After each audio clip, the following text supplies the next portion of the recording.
Hey friends, Ash here with Gents, and today I'm going over with you guys my 5 least favorite releases of 2020. So I've done my favorite releases, the ones that I think are best for me personally, the ones that I think I'll probably wear the most of.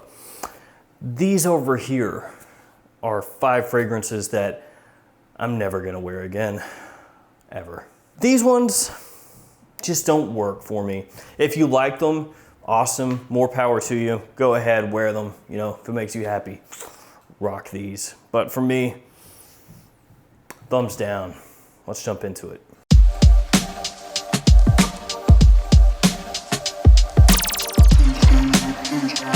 Now in the video I did for the best releases, and these are designers, by the way, designer releases. So no niche releases here in this video. But anyway, when I did the best releases of 2020, I made the point that I feel like most releases this year were just kind of mediocre. There weren't a whole lot of releases that I thought were terrible, but there also weren't a whole lot of releases that I thought were great. It was just a bunch of These are in order. So this first one I show you is number 5. We're gonna work our way to what I think is the worst release of the year. Number 5 is this one for me, Gucci Guilty Love Edition.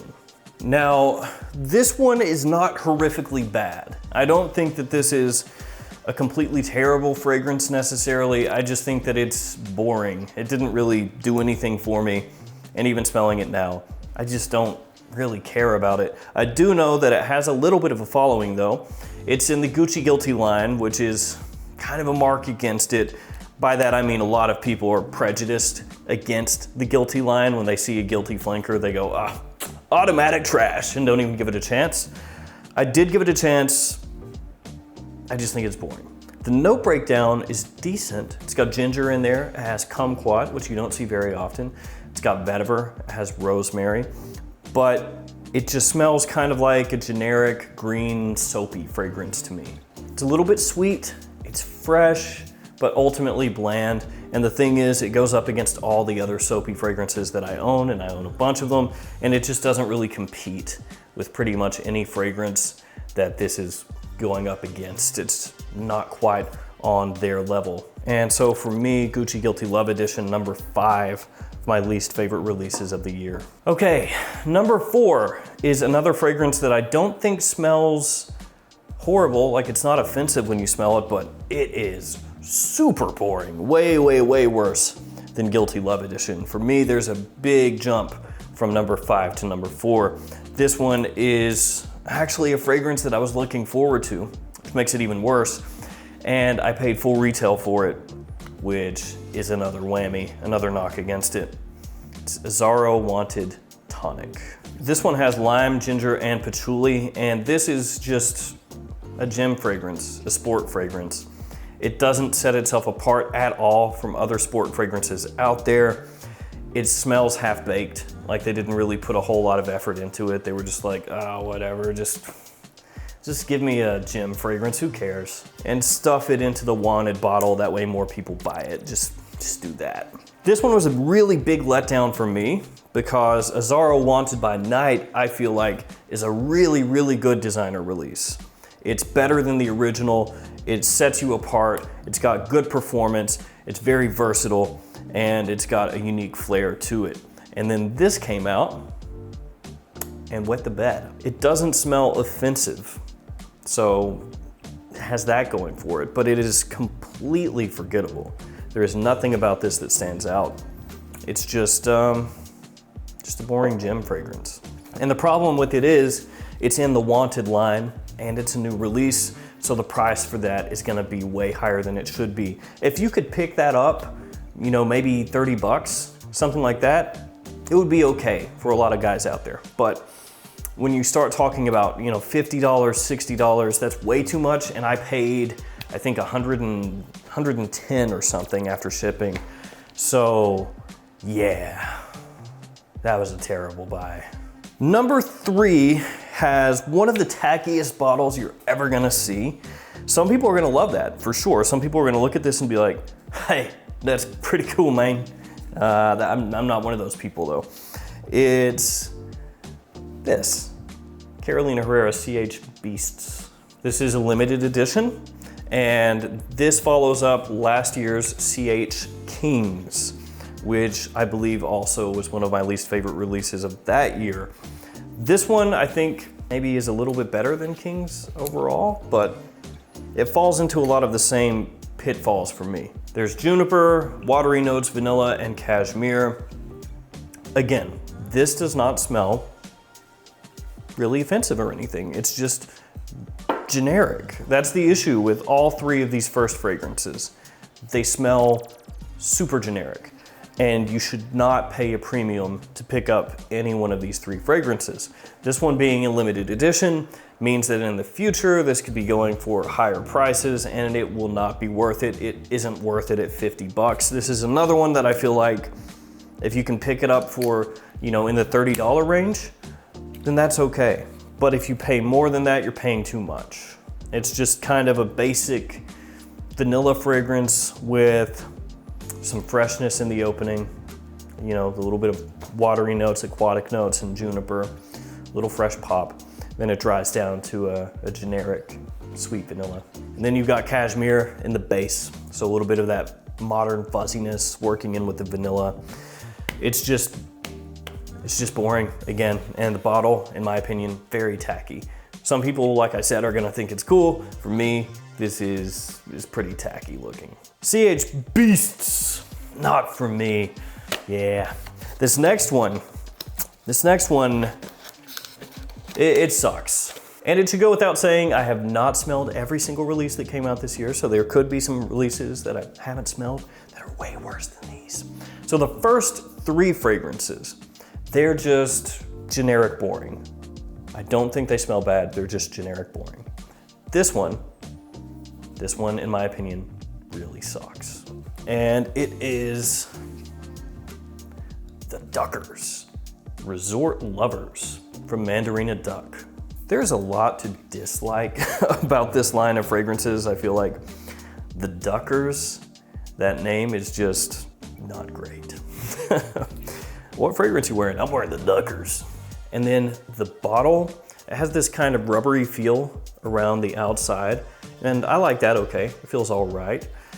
The front though, looks really cheap. It's just a sticker that's thrown over top of the bottle, and it's kind of not exactly aligned perfectly. It's nitpicking, but it does make it look on the cheaper side. It has aldehydes, bergamot, lily of the valley, it has rose, it has cypriol. So the main issue I have is that the aldehydes are really at the top of the fragrance and they carry on for a while. Actually sprayed it on right here, and they're just really cheap smelling. Very cheap smelling aldehyde, so it's kind of assaulting to your nose. Doesn't really smell pleasant at all. The florals in here smell super cheap, and just the whole thing is honestly kind of poorly done. It's marketed as a unisex fragrance. For me, I guess I would say it leans feminine, but I would never let my wife wear that. It's just not pleasant to smell, and it's not pleasant to wear. So Resort Lovers, it sucks. And that's saying something, because all three of the fragrances in the Duckers line that I got were not very good. And that was the worst of the bunch. It's gonna take me to the last fragrance in this list. This one is pretty bad. It's not good at all. I feel like this one, even more so than Wanted Tonic, was just a complete throwaway fragrance. I have no clue what they were thinking with this one. It is Azzaro Sport. So this just makes no sense to me. Azzaro this year came out with Wanted Tonic, which is just a kind of a throwaway gym sport fragrance in the Wanted line. And then they also came out with Azzaro Sport, which is also a throwaway gym sport fragrance. Wanted Tonic is better than Azzaro Sport. It smells higher quality. Between the two, I would wear this one over this one. But I mean, that's not really saying much. The only use that I can think of for this would be a cheap gift for a teenager or something, or a guy that just wants a really inexpensive kind of clean fragrance that they can just, you know, leave in their car or in their locker at the gym or something and just spray it on when they leave. It's got lavender, clary sage, sandalwood, and tonka. and sort of an aquatic feel to it as well. It's not good.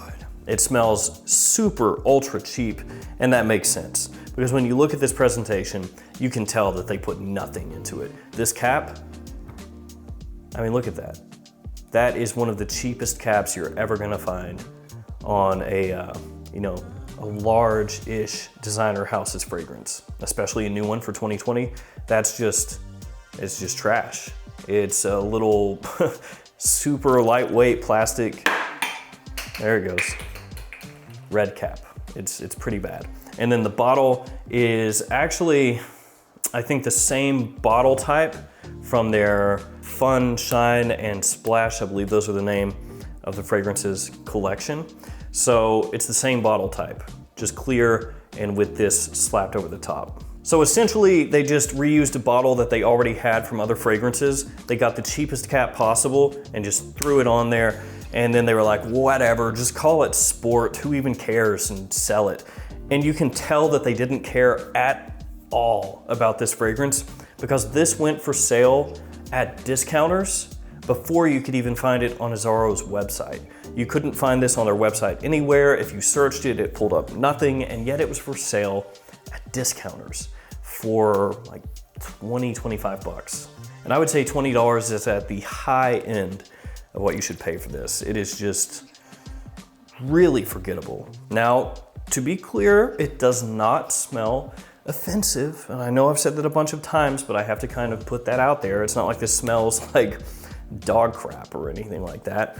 It's just really boring. Nobody's gonna care about this at all. It smells like I said before, a fragrance that a teenager would wear and maybe really overspray. And honestly, if you're a teenager, you can do better than this. So for me, Azzaro Sport, worst fragrance of the year. When I got that one in, I saw the presentation, I saw how it felt, and I smelled it and I went, yes, this is Azzaro just saying, I don't care at all if this fails. So there we go. Azzaro Sport, Azzaro with two of the worst fragrance releases of the year for me. Wanted Tonic, more so just a huge letdown that you go from Wanted by Night to just kind of a really boring throwaway fragrance, and then Azzaro Sport is just, Let me know in the comments below one of or some of your least favorite releases of the year. Maybe some fragrances that you bought, you had really high hopes for, and then you got them in and hated them. All right, guys, it's gonna do it for me. Thanks for hanging out with me today. Thanks for all your support. Stay safe out there, and I'll see you tomorrow with another fragrance video. See you guys later.